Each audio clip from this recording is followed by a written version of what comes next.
Sex in ancient Rome. Where do we even begin?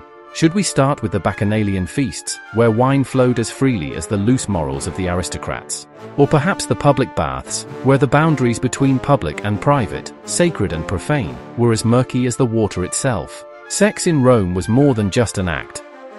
It was a statement, a spectacle, and most importantly, a weapon. It was a tool of power, a means to an end, whether that end was political, social, or just sheer pleasure. So, why, you might ask, would we even question the sexual proclivities of one of its most infamous emperors, Nero Claudius Caesar, Augustus Germanicus? A fair question indeed. But before we dive into the sordid details of whether Nero was, in fact, bisexual, let's set the stage with a little background on the man himself. Nero. The name alone conjures images of madness, debauchery, and a Rome set ablaze, not by accident, but allegedly by his very own hand. But was Nero truly the insane tyrant history remembers him as, or was he simply misunderstood, the product of a society that was just as decadent and depraved as he was? Let me be clear, I'm not here to defend Nero. Far from it. I, Sporus, am perhaps the least likely candidate to offer him any sort of sympathy. After all, I was the one he chose to castrate, to dress up like his dead wife and to parade around as his empress. But more on that later. Oh, so much more. For now, let's just say I have a unique perspective on Nero's character, or lack thereof. Now, some might say that Nero's descent into madness began when he ascended to the throne at the tender age of 16. Others might argue it was when he ordered the murder of his own mother, Agrippina the Younger. Still, others might point to his love of theatrical performances, where he fancied himself quite the actor, singer, and poet. And let's not forget the infamous Great Fire of Rome, which, according to some accounts, Nero watched with glee while playing his lyre, composing his own musical accompaniment to the city's destruction. But I digress. The point is, Nero was a man of many talents, or so he thought, and his taste for excess knew little bounds. And that, dear viewer, is where our tale truly begins. Sex, power, and madness, these were the pillars upon which Nero built his empire. And trust me, I would know. I was there, not just as a witness but as an unwilling participant in his twisted games. For I am an expert on Nero, which I will explain in my story in part 3. But before we get to that, let's address the question that's surely been on everyone's mind since the title of this article caught your eye. Was Nero bisexual? The answer, like most things in life, is not so simple. It depends on who you ask, how you define bisexual, and what you consider to be evidence. Oh, but I'm getting ahead of myself again. You see, in Rome, sexuality wasn't exactly a matter of orientation as we understand it today. No, it was more about domination, about who was on top, literally and figuratively. And Nero, well, he liked to be on top. But he also liked to switch things up from time to time. In that sense, you could say he was quite versatile. But I'll save the juicy details of his bedroom antics for part 2. For now, let's just say that Nero's sexual appetites were as insatiable as his thirst for power, and leave it at that. Still with me? Good, because we're just getting started. You see, to understand Nero's sexuality, you first have to understand the man. And to understand the man, you have to understand Rome itself, a city that thrived on spectacle, on excess, on the blurred lines between love and hate, pleasure and pain, sanity and madness. A city where emperors could marry men, castrate their lovers and rewrite the rules of propriety on a whim. A city where I, Sporus, became both a victim and a pawn in a game far larger than myself. But I won't bore you with my story just yet. No, that tale is best saved for part 3, where I'll recount, in vivid detail, my life at Nero's side, or rather, at his feet. But before we get to that, we have to explore the deeper, darker secrets of Nero's desires, his fantasies, and his unquenchable need to dominate everyone and everything around him. So, stay tuned, dear viewer, for the story is far from over. In fact, it's only just begun. Next up, in part 2. Was Nero truly bisexual, or was he simply a product of his environment? Could a man who took pleasure in both men and women, who married a boy he castrated, and who delighted in the forbidden really be considered bisexual by today's standards? Or was he something else entirely? Join me as we delve deeper into the twisted mind of one of Rome's most notorious emperors and uncover the truth behind his complex and controversial sexual identity. Because if anyone knows the real Nero, it's me, his reluctant bride. his tormented empress, his Sporus. And trust me, you won't want to miss this.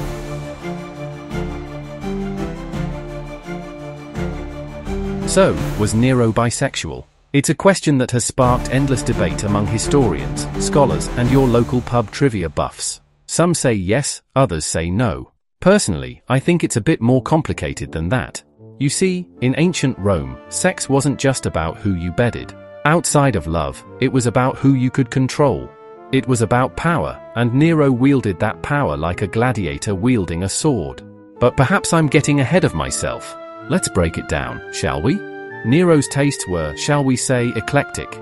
He married multiple women, starting with Octavia, then Poppaea Sabina, oh how she haunts my story, but we'll get there, and finally, Statilia Messalina. But Nero wasn't content with just one gender. Oh no, our dear emperor was much too adventurous for that. You see, he also married 2 men. Yes, you read that correctly. Not 1, but 2. First, there was Pythagoras, no, not the famous mathematician, but a freedman who Nero took quite a liking to. They were married in a public ceremony, with Nero playing the blushing bride, complete with veil and all. Oh, what a sight that must have been. But Pythagoras wasn't Nero's only dalliance with the male persuasion. Enter me, Sporus. A boy plucked from the streets, castrated and thrust into the role of empress. Yes, you heard right, I, Sporus, was married to Nero in a bizarre parody of a Roman wedding. But more on that later. Let's stick to the facts for now. If Nero's actions are any indication, he clearly didn't limit his affections to one gender. He seemed equally enthralled with men and women, often blurring the lines between lover, spouse, and victim. In Rome, sexuality wasn't a matter of labels or orientation. It wasn't about whether you were gay, straight, or somewhere in between as many people are, whether they care to admit it or not. No, in Rome it was all about love, power dynamics, or both. Who was the dominus, master, and who was the servus, slave? Who was penetrating and who was being penetrated? Those were the real questions that defined a Roman's sexual proclivities. And Nero? Well, he was a master in every sense of the word. He dominated, subjugated, and humiliated his partners, regardless of their gender. His interest lay on looks and body, of course, but in the act itself, the conquest, the control, the sheer thrill of bending someone to his will was a primary aim for many Romans. But what does this say about his sexuality? Was he bisexual, pansexual, omnisexual, transvestite, or just plain opportunistic? Well, if you ask me, and why wouldn't you, since I'm the one with the first-hand experience, I'd say Nero's sexuality was as fluid as and as dirty as the Tiber River. He loved whomever he wanted, whenever he wanted, however he wanted. And that, dear viewer, is the crux of the matter. Nero's desires were not confined to the binary of male and female. They were boundless, limitless, and often, quite terrifying. You see, Nero's bisexuality, or whatever term you want to slap on it, wasn't about love or even lust in the traditional sense. For Nero, specifically, it was about knowing the rules and then wantonly breaking them. He was emperor after all, and he either thought he could get away with anything or simply didn't care. He could have hidden his predilections like many do, but for Nero, it was about pushing the boundaries of decency and propriety. About asserting his dominance over anyone and everyone. I should know. After all, I was one of his many conquests. But before I spill all the gory details of my own tragic tale, let's consider what it means to be labeled bisexual in a world where sex is synonymous with power. Can a man who takes pleasure in both genders be considered bisexual if his actions are driven by a need for control, rather than attraction? Or is Nero just another example of Rome's excess, a man whose appetites could never be satisfied, whose cravings could never be quenched? The answer, I think, lies somewhere in the middle. Nero was not a man who played by the rules. He made his own rules. He defied convention, challenged norms, and delighted in scandal. And his sexuality? It was just another way for him to flaunt his power, to show the world that he could have anyone he wanted, whenever he wanted. Gender be damned. But enough about Nero. Let's talk about me, Sporus, his most infamous wife or empress of Rome that you probably never heard of until now. In part 3, I'll recount how a boy like me ended up in Nero's bed, dressed in the robes of his dead wife, and paraded around Rome like some macabre trophy. I'll tell you about the night he decided I should be his bride, the day he took a knife and made me his forever, and the years I spent at his side, a pawn in his deadly game. Believe me, it's a story you won't want to miss. Because if you think you've heard it all about Nero, you haven't heard anything yet. So, stay tuned for part 3. Where the story gets personal, very personal. Because if there's one thing you should know about Nero, it's that nothing was ever off limits. And if there's one thing you should know about me, it's that my story is just beginning. And trust me, it's one for the history books.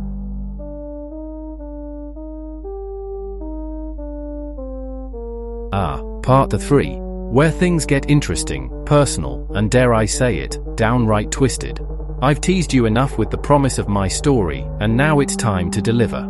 I am Sporus, the boy who became an empress, the lover who was not loved, and the pawn in Nero's cruel game. A tragic figure, some might say. Others might call me a victim. But I prefer to think of myself as a survivor, even if my survival came at a price. A price I paid with my body, my identity, and eventually, my soul. But I'm getting ahead of myself again. Let's start at the beginning, shall we? The beginning of the end, that is. I was just a boy when Nero spotted me in the streets of Rome, a boy with no name known to history, no status, no future. And yet, something about me caught his eye. Perhaps it was my youth, my innocence, my resemblance to his late wife, Poppaea Sabina. Oh, Poppaea, she was everything I could never be. Beautiful, powerful, dead. Nero never did get over her death. Some say he loved her too much. Others say he loved her not enough. Either way, when she died, something inside him snapped. And that's when he found me. It started with a glance, then a word, then an invitation to the palace. I thought myself lucky at first. I was young and naive, too foolish to see the danger lurking beneath Nero's smile. I was charmed, flattered even, that an emperor would take an interest in someone like me. I didn't realize then that his interest was not in who I was, but in what I could become, a replacement for Poppaea, a living ghost to fill the void she left behind. I was a simple freedman after all, and most of my ilk were never invited to the palace, let alone by the emperor himself. The day Nero decided to make me his bride was the day my life changed forever. I was taken from my home, my body stripped of its maleness, my name erased, and a new one given, Sporus. Yes, Sporus, Nero's new empress. The irony, of course, was not lost on me. I was neither a woman nor an empress, but Nero made sure I played the part well. He dressed me in Poppaea's finest robes, paraded me through the streets like some grotesque caricature of a Roman bride. And the people? They cheered. Or maybe they jeered. At that point, I could no longer tell the difference. Let me paint you a picture. There I was, Sporus, once a boy of no importance, now standing beside the Emperor of Rome. The Emperor who loved me, or at least loved the idea of me.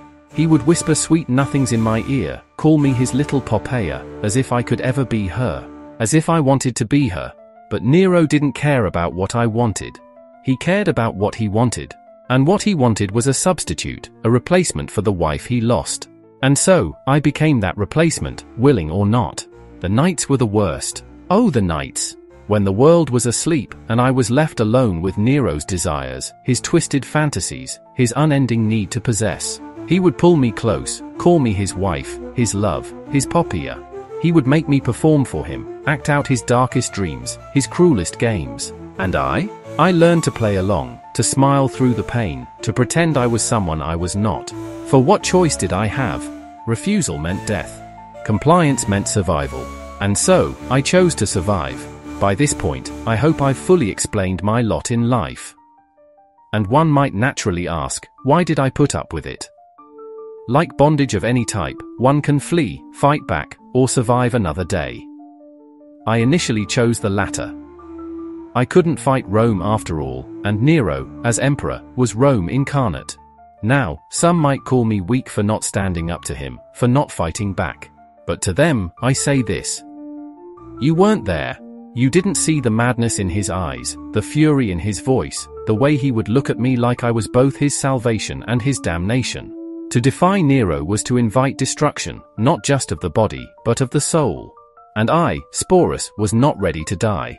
Not yet. But oh, how I wished for death at times. Especially in those final days, when Nero's reign began to crumble, and his paranoia took hold. He trusted no one, not even me, his beloved wife. He would lock himself in his chambers, muttering to himself, plotting his escape from a fate he could not outrun. And then came the moment of truth, the moment when he begged me to end his life. When the Senate renounced him and issued an edict that Nero was now an enemy of the state, I was forced to flee with him. We escaped Rome, but the writing was on the wall. He had asked me to take his life so he wouldn't have to. "Do it, Sporus," he said.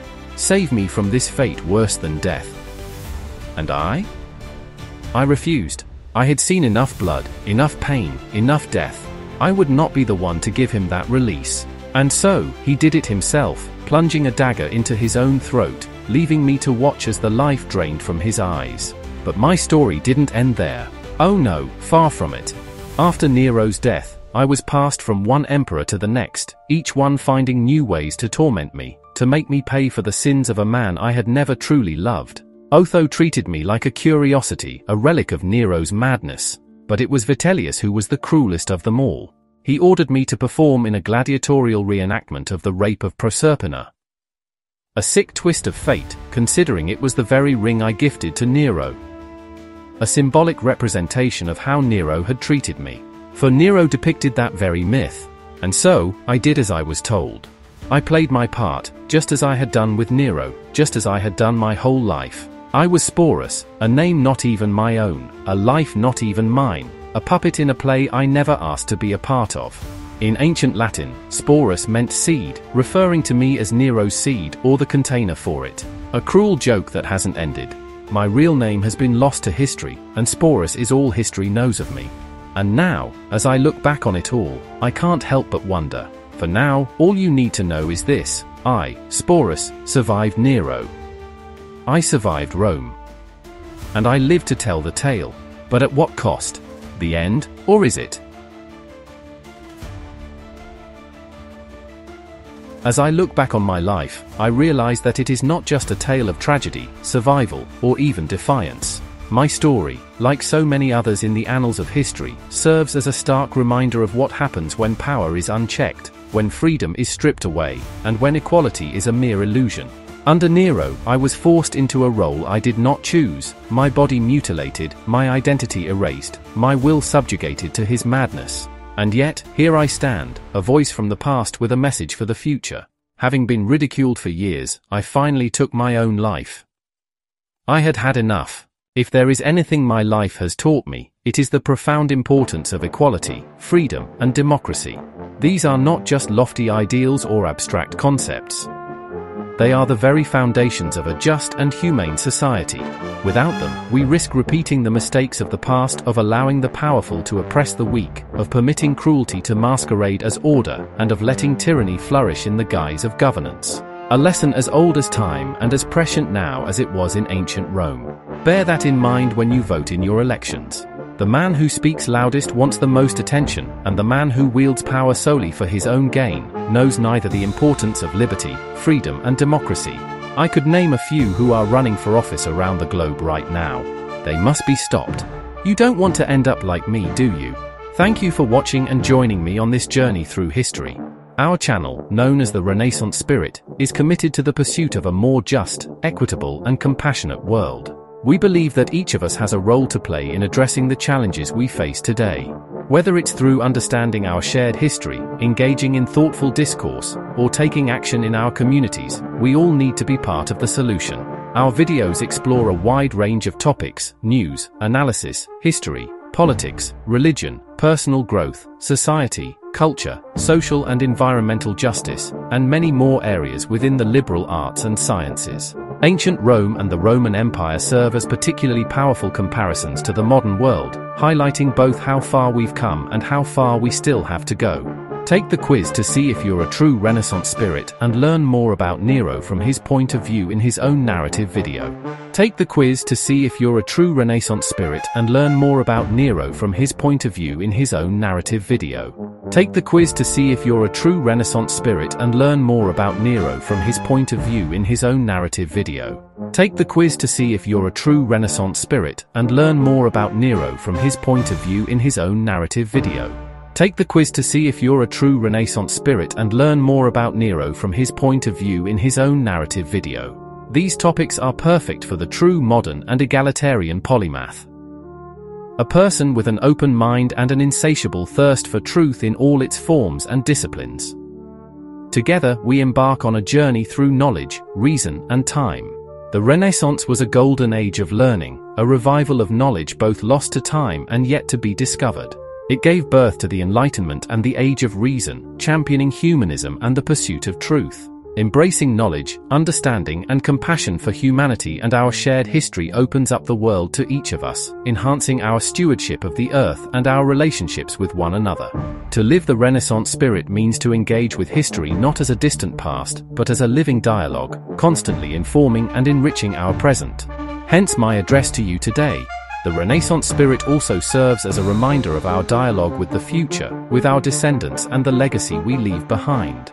Will we grant them a world free from the fears of climate change and the erosion of democracy? Will they condemn us for our failures, or remember us fondly as protectors of humanity and the natural world? So, dear traveler through time, let us continue this journey together.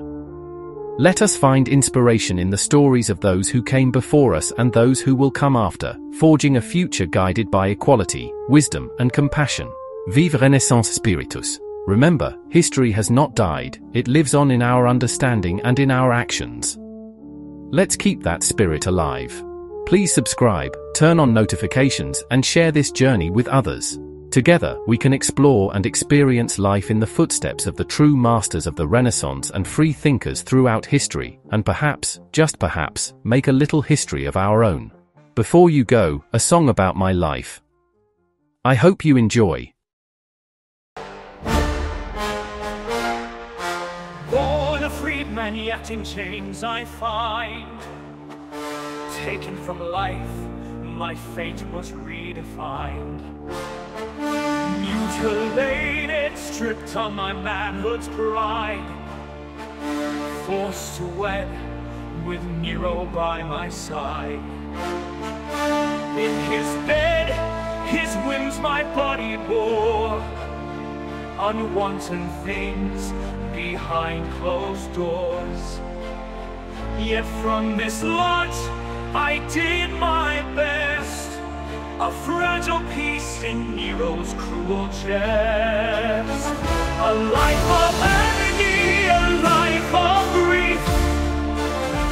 Pythagoras looked to simply queeze. If not deception, beyond belief. Si fallacia non supra credulum. At his end, he begged my hand to slay. As he fled, a tyrant in dismay. But I who suffered would not give relief. He took his life to end our grief. Under oath, yet again I played. Vitellius' cruelty left me betrayed. A mockery of life to Proserpina's blight. In Nero's ring, my final fight.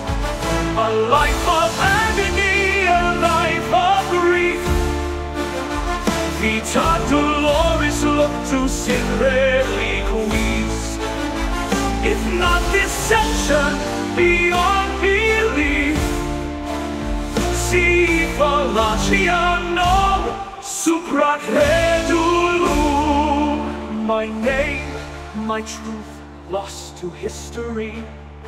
Sporus spurned, Nero seemed to be. Not a man anymore and one not free. Just a shade in Rome's cruel decree. What was my crime to live this space? To be remembered in Nero's hate. A specter of love in death's cruel wake.